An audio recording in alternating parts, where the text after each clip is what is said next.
Welcome back to the dopest show you won't get sick of. I'm Spencer. This is Sasha. I spent most of my 20s in federal prison, but I've been off heroin since April 9, 2010. Got a lot of stories about the stupid stuff I did to get put in prison. Crazy stuff that happened while I was in prison, and God forbid you end up in prison. You don't have to make some of the same mistakes I made. So, oh Lord, this is a crazy situation here. There's a guy. Some people called him MMA. I became friends with him because he was a martial artist. I trained Kempo karate for open and close, 4 hours a day, 6 days a week for the 2 years I was on bond. Did a whole lot of seminars before going in. 2 months before I self-surrendered, I did a seminar with Enzo Gracie, Matt Serra, Paul Creighton, Mark Hatmaker, and a lot of others at this thing called the Karate College at Radford University. So although I trained Kempo, learned a good many things at these seminars, and I was fully into it as much as I could be. I wanted to learn more once I got to prison, but you don't have options to learn unless you can find somebody that's willing to teach you. And they actually have to know what they're talking about too. A lot of people claim, yeah, I know how to box, I know karate. You don't know a dang thing. You're lying. And that would all become evident. I had an easy way of finding it. I'd be like, hey, well, I train Kempo. Here, I'll show you some of my stuff. You show me some of yours. And a lot of time, that's how I figured out. But anyway, this guy who we're going to call MMA, he was from New York. He'd had a few fights. He knew what he was doing. We actually, I got Jiu-Jitsu magazine sent in. Probably 19 out of 20 got sent back. They're not allowed. Martial arts related content is not allowed. If you get caught shadow boxing, that's a punishment in which they can take your commissary and phone and all kinds of stuff if you're just seen shadow boxing. It's in the handbook.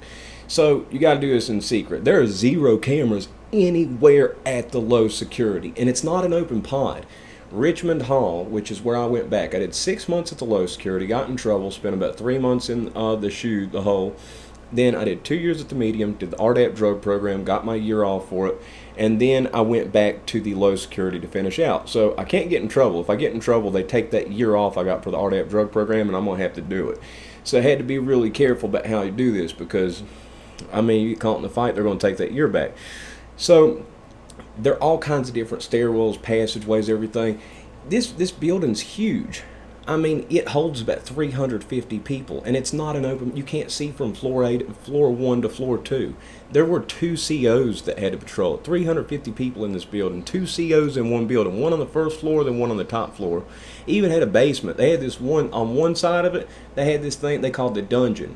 It was 6 separate hallways, 2 doors on each floor, 3 floors high, and it was just. That was where the rooms are. That's where my room was. Luckily, those were 2-man rooms. They had what they call a parking lot, which was a 40-man dorm up on the upper top side. Oh man, there were roaches everywhere. This is a building that was built in the 1930s. There are roaches that are big enough to drink your beer and smoke your dope. These are the biggest roaches. They don't care. They're not scared of light. They're chilling. And at nighttime, they'd fall off the ceiling down into people's faces and stuff in the parking lot. So being in what they called the dungeon, it wasn't as bad with that. There's no AC at the low either. But anyway, so the guy who I'll call MMA from New York, he was a winemaker. Now, he was trying to make money. He didn't have a whole lot of family support when he got out, so he was trying to make enough money to get him a start. So he made wine week by week. Now, how it works is if I get all the stuff together, the fruit, the sugar, water, put it in a bag, let it ferment, it's going to take about 3 weeks. 3 to 4 weeks to make wine. Then you have to strain it off. However, if you save 20 ounces of the finished product and you have a big old bag full of your new batch, if you pour that 20 ounces in, it has the bacteria, the fermented, it's already fermenting, it will cause that bag to turn into wine within 7 days. So you speed the process up. It's called a kicker because it kicks it.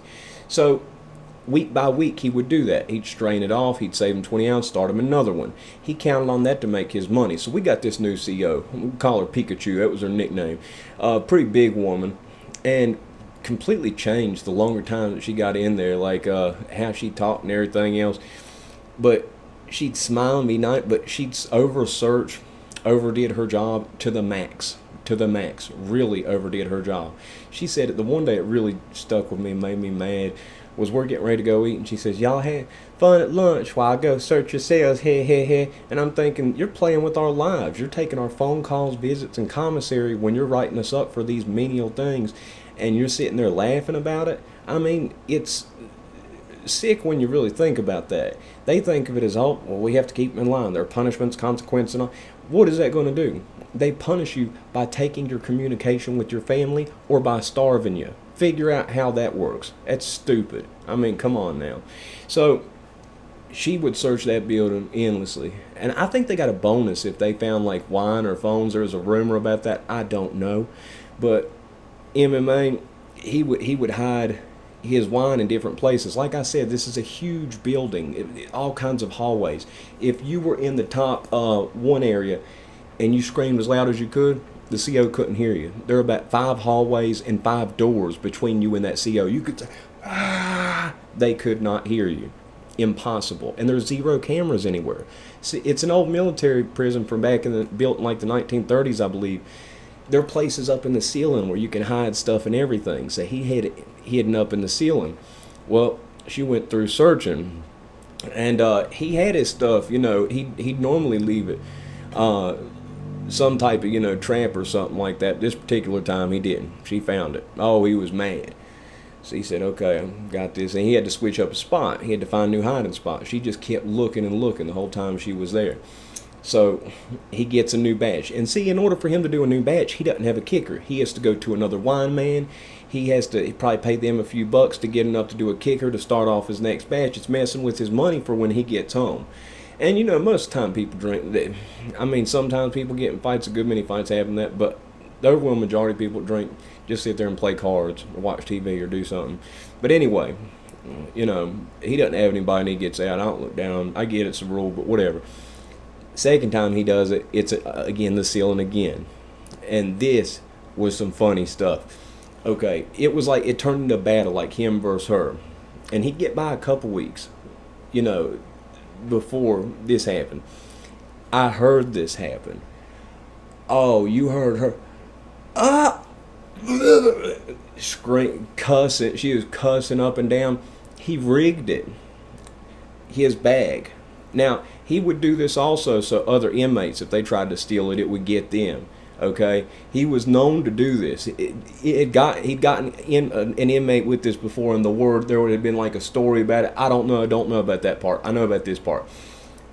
She went to go grab it down, and how he had it rigged up, if you just pulled on it to pull it down, she got splashed with like what must have been like, easily 10 gallons of wine all over her, top to bottom.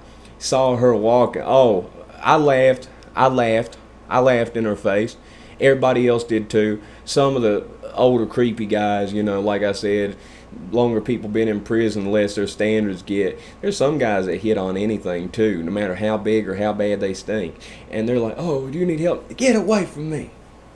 And she walks herself on down, and she was gone. They got another CO to fill in for her the rest of the day. I don't know. I guess she might have gone home early. She's drenched. She got a shower in wine. Literally. Now, she came back to bed, and she was mad. She went on tearing up lockers like crazy. So everybody was put on high alert because of that. She wanted to. It was like she was going to punish everybody for him, which that's stupid too, and you see that a whole lot. So he kept on doing his thing, but that was, oh man, everybody knew it was him, and it seemed, anyway, he kept doing his thing, but she kept searching. She was on a vengeance. That set something off a little extra. Like, she was already searching like crazy, but that kicked something else off. He kept on doing his thing, and he kept on rigging it up, but he'd do it a little bit extra. This is going to sound gross. People in prison do gross stuff. Okay? It's just how it is. People do stuff. You hear about people throwing excrement on people and stuff like that.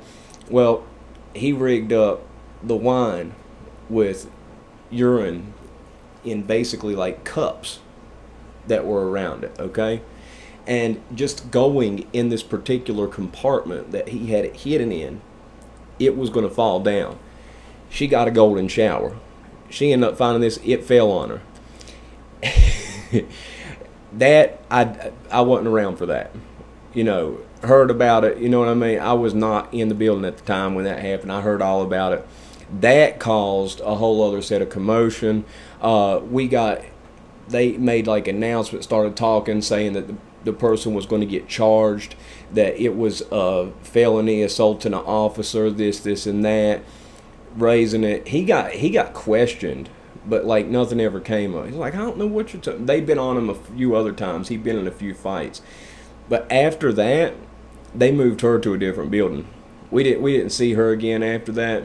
I don't know if she put in the request or if they're just like, too much stuff's happening to you over there. I don't yeah.